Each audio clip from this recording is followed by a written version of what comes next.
برافو.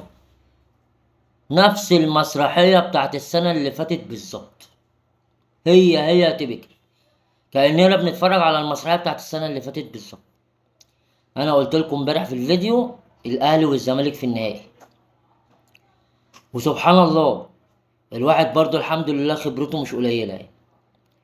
كالعادة كالعادة الاهلي بيكسب سيراميكا، والزمالك نفس المسرحية بتاعت كل سنة بتاعت ضربات الجزاء، الزمالك بيكسب بيراميدز بضربات الجزاء 5-4. سبحان الله، سيناريو كأننا بنتفرج على الصور بتاع السنة اللي فاتت. الاهلي بيكسب سيراميكا 2-1، والجون التاني بيجي في الدقيقة 51 برضه لو تفتكروا السنة اللي فاتت، والزمالك بيكسب بيراميدز بضربات الجزاء. وسبحان الله مصر كلها عارفة، واللي في الاستاد كلهم عارفين ان مصطفى زيكو هيضيعها. سبحان الله، نفس المسرحية ونفس المشاهد بالملي، هو نفس الماتش.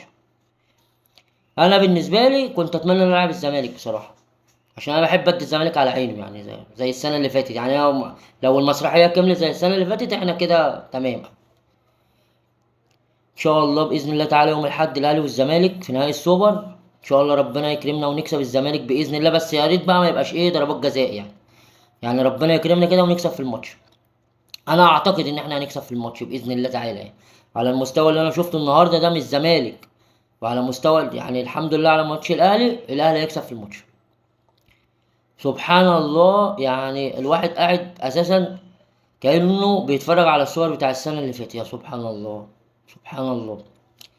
ما علينا، الحمد لله. تحس يا جدع ان هما متفقين يعني، الزمالك وبيراميدز متفقين مع بعض. فسبحان الله، سبحان الله يلا. بشكركم على المشاهدات الفترة اللي فاتت، وبتمنى ان اللايكات تزيد والمشاركات عشان خاطر القناة تستمر.